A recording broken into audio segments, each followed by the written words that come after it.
I feel like I'm sitting on the razor's edge where I am content most of the time. Good for you. I'm having a good time. Everything's working out. I sit there and I'm like, oh, this is good. I'm happy here. And then I go, yeah, but I'm kind of lonely some days. Esther said that to Jerry one day, her dearly not so departed. She writes with him every day. He's really available. And she said, I think I'm missing you. I think I'm lonely. And he said, are you lonely or bored? And she thought, oh yeah, it's bored. It's bored. Yeah. Well, sometimes I think I'd like somebody, even like Jerry, somebody I could just write to. Yeah, but they're not dependable. Then they just croak. They croak. You calibrate to somebody wonderful like that. Oof. So, is that resistance? Am I being resistant? You're being observant of now. Let's play with this terminology. This certainly is not new terminology, thinking outside the box. That's been around forever. But when we apply it to what we're talking about in this forum, inside the box, let's say, is what's already manifested. And outside the box is reaching for something else. So what was your question? Am I what? Am I what? Am I being resistant to loneliness? We're going to give you a strong statement. When you are looking at what is, you are resistant to more. So if I'm looking at... That's why we said, what's happened to anticipation? Anticipation is looking outside the box to something that hasn't manifested yet. So being content is just sort of a stopping place? Content is tuned in, tapped in, turned on. You didn't say you're contented or satisfied. We've got a list. Oh. You said something else. Bored. No, you said bored. I said content. You're right. You're right. But you said lonely, and that's why we said bored. Oh, okay. Your turn. What's the next one up from bored then? The next one up from bored is content. Oh, so you said you were on a razor's edge. That's right. I'm going back and that's where you started. Back and forth between bored and content. That's a good place to be. That's actually a really good place to be. I know, but what's up above content then? Oh, bliss, no. Hopefulness, optimism, positive expectation and belief. Everything's up from there. But you know, you're going to like this. If you can hang around, and you are, in a consistent place, you are eliciting from us a masterful conversation. Good. About the important but subtle differences between the path of least resistance and the path of most allowance. So when you have moved into a place of contentment and you just hang around there pretty steadily, the law of attraction will not help you sustain that, because in the absence of resistance that exists in contentment, the vibration will move faster and faster and faster, and you will move up the emotional scale. And that's what we call the path of most allowance. And so if someone says to us that I'm content, but sometimes I feel lonely, then you're not holding steady in your satisfaction or contentment. Because if you were, it would just get better and better and better and better. And it does much of the time. You have stimulating friends. You have so many things that you like to do. Just don't let yourself dip into that. We're going to put you on the spot. Do you mind? No. Well, we'll see in a minute. What do you think is a sort of regular or frequent or common thought that you might think that would cause your emotion to dip? What do you think it is? Loneliness. Loneliness is the emotion, the indicator of the thought. But what do you think the thought is? What's next? Yeah. It's so much has happened, and what's next? And it's sort of a comparison of Esther's not going to climb South Mountain today or ever. That's already been done. That's not next. That's behind you. But at the same time, she could be thinking about diminishment. She could be thinking about so much time has passed, what's next? And those are thoughts that your inner being never thinks. Your inner being never thinks about time shortage consciousness or anything like that. So as you start caring about how you feel, this is the reason that Esther is doing every day her focus on things to accept. I accept my decades in this body. I accept them. I embrace them. I adore them. And I acknowledge the point of attraction that I have accomplished during that time. And I acknowledge the eternalness of my being and the power of now. Esther's daughter sent her a video collage that she had set to music of Esther's grandson and his basketball career, not very long one, 4 years in high school, and then of her daughter's birthday. They came within a couple of days of each other. And it's the pictures from all of these ages and all of these parties and all of this love and all of this exposure to life. And the music, it was so beautifully done. And as Esther watched it, she felt a tugging. And so that day when she wrote with Jerry, she said, boy, it sure does seem like time is passing quickly. Is time passing quickly for you? Jerry said, nope, I just live in the now. You might like it, he said. Try it, you might like it.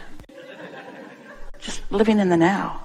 Just here in this place where the physical you meets the non-physical you, with all of the intentions that your life has set into your vortex and all of the capabilities that you have accomplished that your inner being is still focused upon.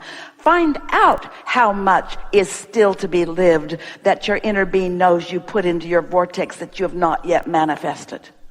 Don't cut yourself off just because you're not still in college or you're not still playing basketball or you're still not climbing South Mountain. Your vortex has so much more that your inner being is all aware of, and the cooperative components are all being gathered to. Let yourself be one of the cooperative components that goes and lets this now feel exhilarating for a reason that you can't even identify in advance, but your inner being knows, you see. We've said from the beginning of words flowing out of Esther's mouth, surprise and delight. Let the universe surprise and delight you. And Esther would say, well, I get how I could be delighted, but how could I be surprised? If I'm a deliberate creator and I've done all this intending, then why would it surprise me? And we say, because there is stuff in your vortex that you don't even remember putting there, and there are combinations of what you put there that have taken on new life. In other words, surprise and delight. Oh. You're not going to be bored if you just relax and trust that that's there. And as you live in your satisfied now, you can't help but continue to rise to the occasion of that and that and that and that. Sometimes just images forming in your mind. Sometimes a new idea coming is exhilaration enough for hours of contemplation. Sometimes a decision that you never thought you'd make again, you make, and it's all full of new life and new activity and new exposure to new people for new reasons. Esther will say to herself on a pretty regular basis, why do I keep, you sort of said that. I'm sorry to say, I knew I was going to get in the hot seat. Esther will say, why do I keep so many things stirred up? Why did I decide to get another apartment when I've already got one to use as a studio and an office? Why did I do that? Because it's fun, and because it asks for more things, and because it affords more possibilities, and because it makes room for more people to play with you in more ways. Why did I decide to sell the house that I've only been living in for a year? Why did I decide to do that and move back out on why did I decide to? Because it's fun. Because it's new things to do. Because it's new ways to consider new things. It's a way of looking at life from a different angle. As Esther is walking with her friend, they walk around a loop one way, and the next day they walk around the loop the other way. And it is amazing how many things on the same loop you don't see when you go that way, but you do see when you go that way. In other words, there are so many things that your inner being knows that you adore that will surprise and delight you. Like that. Did any of you see that coming? That was just like the perfect timing for something that was surprising and utterly delightful. Admit it, it was utterly delightful. Yeah. Okay, I'm ready for more fun then. You are. You're up for it. You are up for it. No question about it. Subtle fun, outrageous fun, new fun, never done it before fun, never thought that before. Never thought about that before. That's Esther's favorite thing. I have never had this thought before. I have never had this thought before, and there it is. And now that I've got it, it is so obvious. Where was it before? Well, it was just waiting for you to be bored enough that you were willing to reach for something exciting and new. Yeah? Yeah. Really good. Thank you. Really good. I feel like I've gotten a lot better at knowing when I'm in alignment and finding that connection and that feeling, but I still struggle to make things specific. Well, then make them general. Because if you make them specific and it is unsettling to you, you see, it doesn't matter if you're specific or general. It only matters that you feel good. The difference between specific and general is that when you're tuned in, specific is more exciting. But it doesn't matter. It doesn't have to be more exciting to be created. It just has to be not resistant. So if it's easier to be general about it, easier to feel good when you're general about it, then that is the best possible choice that you could make. People want to take that to an extreme, and we want you to too. If it feels really good to play with these people, play with these people. If it feels terrible to play with these people, then don't play with those people. Abraham, you teach selfishness. Shouldn't I be kind? Shouldn't I be kind and do stuff that I don't want to do to uplift the world? You can't uplift the world when you're doing stuff you don't want to do because you've got no connection to source energy. You got nothing to give. When you don't feel good, you got nothing to give. So you want to be specific when you feel great and general when you're not sure how you feel. We know that you are reaching to us for reassurance, and we give it to you. But we don't want you to need to reach for us for reassurance. And we know that you don't need to reach to us for reassurance because you've been guiding your life very well for a very long time.